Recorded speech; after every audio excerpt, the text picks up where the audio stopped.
আসসালামু আলাইকুম বন্ধুরা, আজ বানাবো গরমে শান্তি টক মিষ্টি কাঁচা আমের ললি আইসক্রিম। এই গরমে কাঁচা আমের ললি একটি খেলে সারা দিনের ক্লান্তি কিন্তু দূর হয়ে যাবে। তো চলুন রেসিপিটা দেখে নেওয়া যাক। আশা করছি আপনাদের ভীষণ ভালো লাগবে। রেসিপিটা ভালো লাগলে লাইক কমেন্ট শেয়ার করতে ভুলবেন না, আর চ্যানেলটি সাবস্ক্রাইব করে রাখার অনুরোধ রইল। তো চলুন শুরু করা যাক। তো দেখুন, এখানে আমি দুটো কাঁচা আম নিয়েছি, দেখতেই পাচ্ছেন। এই আম দুটো দিয়ে আজকে আমি আইসক্রিম বানিয়ে দেখাবো। প্রথমে আমি আম দুটোর বোটাগুলো খুব ভালো করে কেটে নিচ্ছি। তারপরে আমগুলোকে আমি একটু এইভাবে দেখুন চিড়ে নিচ্ছি। আমগুলো এইভাবে চিড়ে নিলে খুব সহজেই তাড়াতাড়ি সিদ্ধ হয়ে যাবে। এই দেখুন, একইভাবে আমি এই আমটাকেও চিড়ে নেব। এবার আমগুলোকে আমি জল দিয়ে খুব ভালো করে ধুয়ে নেব। দেখুন, আম দুটো আমি খুব ভালো করে ধুয়ে নিয়েছি। এখন আমি আম দুটো কড়াইতে দিয়ে দেব। তারপরে কড়াইতে আমি পরিমাণ মতো জল দিয়ে দিচ্ছি।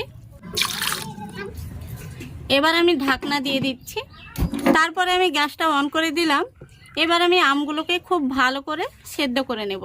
তো 6 থেকে 7 মিনিট মতো জাল করলে কিন্তু খুব ভালোভাবে সেদ্ধ হয়ে যাবে। এখানে একটি টিপস ফলো করবেন, আপনারা চাইলে আমগুলোকে খোসাটা ছিলে নিয়েও সেদ্ধ করে নিতে পারেন, তাহলেও কিন্তু খুব তাড়াতাড়ি সেদ্ধ হয়ে যাবে। দেখুন বন্ধুরা, আমি 6 থেকে 7 মিনিট আমগুলোকে জাল করে নিয়েছি, আর আমগুলো কিন্তু খুব সুন্দরভাবে সেদ্ধ হয়ে গেছে, আপনারা দেখে কিন্তু বুঝতে পারছেন। এখন আমি গ্যাসটা অফ করে দিচ্ছি। আমগুলো আমি একটি ছাঁকনির মাধ্যমে ছেঁকে তুলে নিচ্ছি। দেখুন, আমগুলো এতটা সেদ্ধ হয়ে গেছে, তুলতে গিয়ে কিন্তু গলে গলে যাচ্ছে। আমগুলোর মধ্যে আমি এখন ঠান্ডা জল দিয়ে আমগুলোকে ঠান্ডা করে নেব। দেখুন বন্ধুরা, আমটা কিন্তু ঠান্ডা হয়ে গেছে। এখন আমি এই জলটা ফেলে দেব। এবার আমের এই খোসাগুলো আমি ছাড়িয়ে নেব।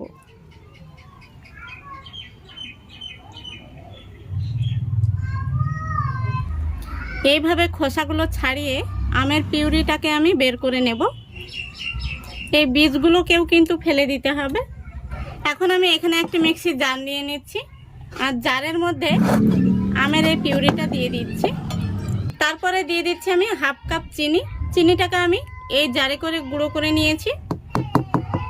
এবার দিয়ে দিচ্ছি কয়েকটি পুদিনা পাতা। এখানে পুদিনা পাতাটা বেশি দিলে খেতে কিন্তু ভালো লাগবে না। এবার দিয়ে দিচ্ছি কিছুটা জল। এবার খুব ভালো করে আমি একসঙ্গে পেস্ট করে নেব। দেখুন, খুব ভালো করে আমি পেস্ট তৈরি করে নিয়েছি। এখন আমি এই মিক্সিং বোলের উপর একটি স্ট্রেনার বসিয়ে দিচ্ছি। তারপরে এই পেস্টটাকে আমি ছেঁকে নেব। এর মধ্যে আমি জল দিয়ে ধুয়ে দিয়ে দেব। এইভাবে ছেঁকে নিলে আমের যদি ছিবড়ে থেকে থাকে তাহলে কিন্তু ছাঁকনিতে বের হয়ে যাবে।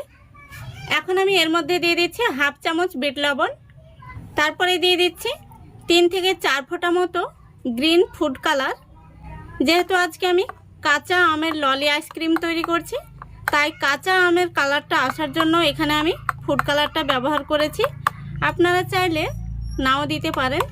তারপরে আমি খুব ভালো করে দেখুন মিশিয়ে নিচ্ছি। দেখুন, খুব সুন্দরভাবে আমি মিশিয়ে নিয়েছি, আর কালারটা কত সুন্দর এসছে। এবার আমি আইসক্রিম বসানোর জন্য এখানে একটি মল্ড নিয়েছি। দেখুন, তো মল্ড ছাড়াও কিন্তু আইসক্রিম আপনারা খুব সহজে বাড়িতে বানিয়ে নিতে পারবেন। আমি একটু পরে আপনাদের দেখিয়ে দিচ্ছি। এবার আমি এখানে একটি চামচ নিয়েছি। এই চামচে করে তুলে তুলে এই মল্ডের মধ্যে আইসক্রিমের মিশ্রণটি দিয়ে দেব। দেখতেই পাচ্ছেন আমি কিভাবে মিশ্রণটি দিয়ে নিচ্ছি। দেখুন, খুব সুন্দরভাবে আমি মল্ডের মধ্যে আইসক্রিমের মিশ্রণটি দিয়ে নিয়েছি। তো যেটুকু মিশ্রণটা রয়ে গেছে, আমি আপনাদের বলেছিলাম মল্ড ছাড়াও কিন্তু আপনারা খুব সহজে আইসক্রিম বানিয়ে নিতে পারবেন। তো দেখুন, মল্ড ছাড়াও কিন্তু আপনারা এই রকম কফি কাপে কিন্তু আইসক্রিম বসিয়ে নিতে পারবেন। তো এখন যেটুকু মিশ্রণ আমার রয়ে গেছে, সেই মিশ্রণটুকু আমি কফি কাপে দিয়ে দিচ্ছি। তো দেখুন বন্ধুরা, দুটো কফি কাপে আমি দিয়ে নিয়েছি। এখন আমি মল্ডের মধ্যে উপর থেকে একটি প্লাস্টিক দিয়ে এইভাবে দেখুন একটি গার্ডার দিয়ে বেঁধে দেব। আপনাদের হাতের কাছে ফয়েল পেপার থাকলে সেটাও দিতে পারেন, সেটা আমার কাছে নেই, সেই জন্য এভাবে আমি একটি প্লাস্টিক দিয়ে গার্ডার দিয়ে বেঁধে দিলাম। এখন আমি একটি ছুরি দিয়ে এভাবে হালকা একটু ফুটো করে নিচ্ছি। এখন আমি আপনাদের দেখিয়ে দেব আইসক্রিমের কাঠি যদি আপনাদের কাছে না থাকে তাহলে দেখুন এইভাবে বাঁশের কাঠি আপনারা কেটে নিতে পারবেন খুব সহজে। আমার কাছে আইসক্রিমের কাঠি ছিল না বলে আমি এইভাবে বাড়িতেই তৈরি করে নিয়েছি বাঁশের কাঠি। এখন আমি কাঠিগুলো এইভাবে দিয়ে দেব।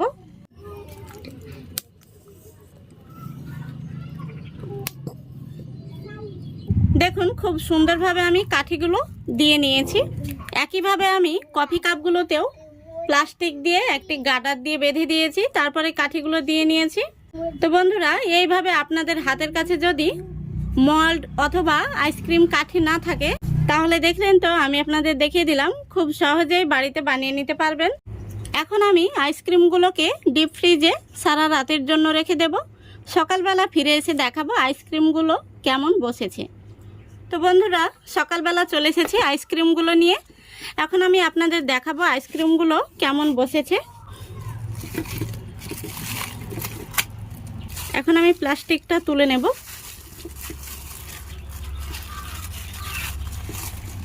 এই থালার মধ্যে আমি একটু জল দিয়ে দিচ্ছি। জলের মধ্যে আইসক্রিমগুলোকে 30 সেকেন্ড মতো আমি রাখবো, তাহলে খুব সুন্দরভাবে কিন্তু আইসক্রিমগুলো উঠে আসবে। এখানে আমি একটি থালা নিয়ে নিচ্ছি, থালার মধ্যে দিয়ে দিচ্ছি কিছু বরফ কুচি। দেখুন আইসক্রিমগুলো কত সুন্দর হয়েছে, কালারটাও কিন্তু দারুণ এসছে।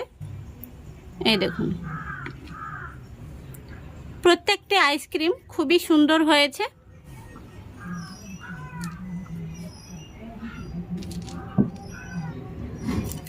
এখন আমি যেগুলো কফি কাপে বানিয়েছিলাম সেগুলোও আপনাদের দেখিয়ে দিচ্ছি। দেখুন কত সুন্দর হয়েছে, একদম পারফেক্ট হয়েছে। এই দেখুন। তো বন্ধুরা, এই গরমে একবার হলেও আপনারা এই টক মিষ্টি কাঁচা আমের আইসক্রিম বানিয়ে দেখবেন, খেতে ভীষণ ভালো লাগে। আর খেলে কিন্তু মন প্রাণ ঠান্ডা হয়ে যাবে, সারা দিনের ক্লান্তি দূর হয়ে যাবে। তো আশা করছি আজকের এই রেসিপিটা আপনাদের ভালো লেগেছে। ভালো লাগলে অবশ্যই লাইক কমেন্ট শেয়ার করে দেবেন এবং চ্যানেলটিকে সাবস্ক্রাইব করে অল নোটিফিকেশানটি অন করে সঙ্গে থাকবেন। আজকের মতো এখানেই বিদায় নিচ্ছি। সবাই ভালো থাকবেন, সুস্থ থাকবেন। খোদা হাফেজ।